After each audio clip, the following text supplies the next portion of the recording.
il y a un parallèle très étroit entre la transformation de l'agriculture paysanne de nos grands-parents en agriculture industrielle pour nourrir soi-disant le monde. Eh bien, on nous a mis dans cette croyance que rien n'est possible sans la chimie pour cultiver. Alors là, je démontre que c'est faux et c'est pareil pour se soigner. J'ai eu la chance de travailler à Londres dans le premier hôpital de médecine alternative où j'ai vu les pires maladies se faire soigner qu'avec des plantes, qu'avec de l'homéopathie, qu'avec toutes ces techniques de régénération du corps et des cellules et sans chimie.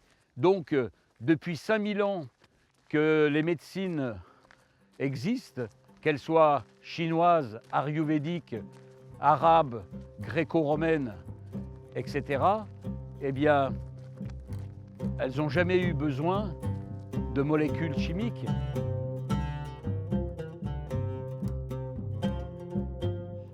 Quand j'étais jeune, quand je parlais de toutes ces belles choses, de la biodynamie, des médecines alternatives, complémentaires, eh bien, on me disait que c'était de la sorcellerie, que ça ne pouvait pas marcher, etc. Et donc, voilà, je suis heureux maintenant de faire ce beau métier d'agro-thérapeute, hein, parce que le matin de bonne heure, on s'occupe des champs, de la culture. Après, on fait des soins aux gens. L'après-midi, pendant qu'ils font la sieste, voilà, on s'occupe encore des terres. Et voilà, on a trouvé notre équilibre dans cette façon de faire, de prendre l'énergie déjà à la terre-mère, de manger ce qu'elle nous donne, de faire connaître tous les possibles sans intrants chimiques.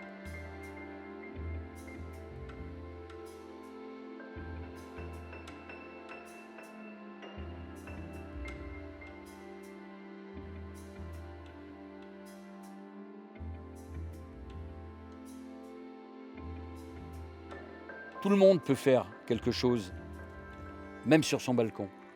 Voilà. Il ne faut pas que les gens se résignent, et on le dit depuis longtemps, c'est important d'aller vers l'autonomie alimentaire, de choisir un agriculteur comme on choisit son médecin, parce qu'on va visualiser la terre sur laquelle poussent les légumes qu'on lui achète, on va visualiser l'acteur de santé qu'est cet agriculteur. Et voilà, au lieu de pousser le caddie dans les supermarchés, de rester dans cette société anonyme, voilà, parce que tout est énergie. Et vous n'êtes pas seulement nourri des protéines et des vitamines que vous allez prendre, mais vous êtes nourri par la beauté du légume, par la beauté des plantes, par la beauté d'un environnement dans lequel vous évoluez.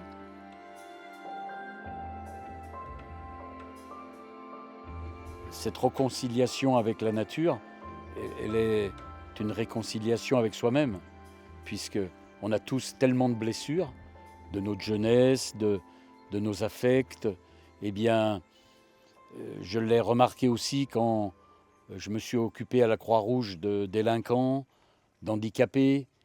Eh bien, dès qu'on est dans une ambiance agricole ou dans la nature, eh bien, tous ces gens un peu nerveux, voilà, qui, eh bien, qui étaient délinquants ou voilà, qui ne supportaient pas la loi des hommes, eh bien, ils étaient apaisés. Les handicapés, avec les chevaux, j'ai créé une technique particulière il y a 40 ans sur l'équithérapie. Eh bien, tout d'un coup, ces handicapés qui ne pouvaient pas marcher, ils faisaient marcher le cheval. Et tout d'un coup, ils étaient devenus des centaures. Donc, vous voyez que la ressource, elle est là. Et moi, j'aime aller chercher la ressource parce qu'elle est partout. C'est un cadeau de la nature, du ciel et de la terre. Mais on ne la voit pas. Et ce que j'aimerais, c'est voilà, c'est déjà enseigner le peu que je sais, mais moi-même, aller beaucoup plus loin, parce qu'il y a tout cet invisible que je commence simplement à voir maintenant, toute cette vie subtile que je n'osais pas aller voir, parce que c'était comme pour moi un abîme dans lequel j'avais peur de me perdre.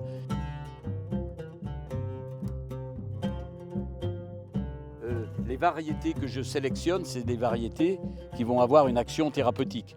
Par exemple, ici, j'ai fait tout un carré sur des vignes tinctoriales qui ont des feuilles très rouges et qui vont avoir une incidence et une action vénotonique sur le retour de la circulation veineuse, et que vous buviez les tisanes des feuilles ou même les raisins qui font un jus très noir et qui ont des anthocyanes et des polyphénols et du resveratrol intéressant. Alors, ça fait partie de collections qu'on a un peu plus loin, où on a plus de 900 variétés de raisins de table.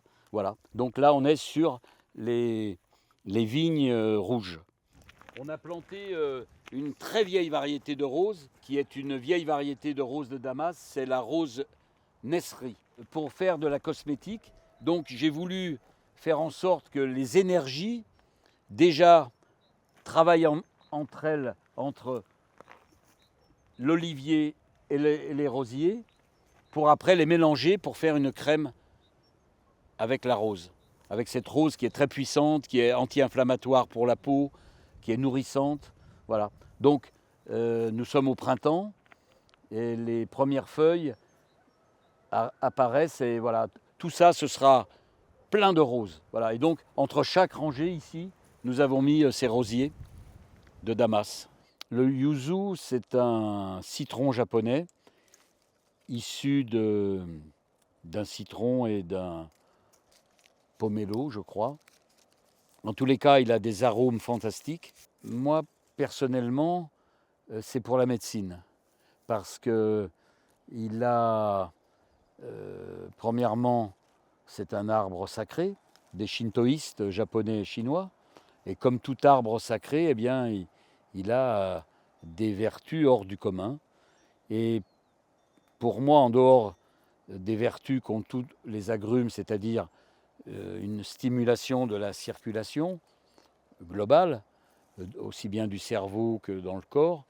Mais pour moi, ce qui est important, c'est cette action sédative sur le système nerveux. Et vraiment, ça va jusqu'au point d'apaiser l'âme. Et je trouve que c'est vraiment l'arbre de circonstance dans ces périodes troubles du Covid où il y a beaucoup de dépression, il y a beaucoup de burn-out. Eh bien, voilà, on a fait des recherches des molécules et c'est vraiment très intéressant à ce niveau.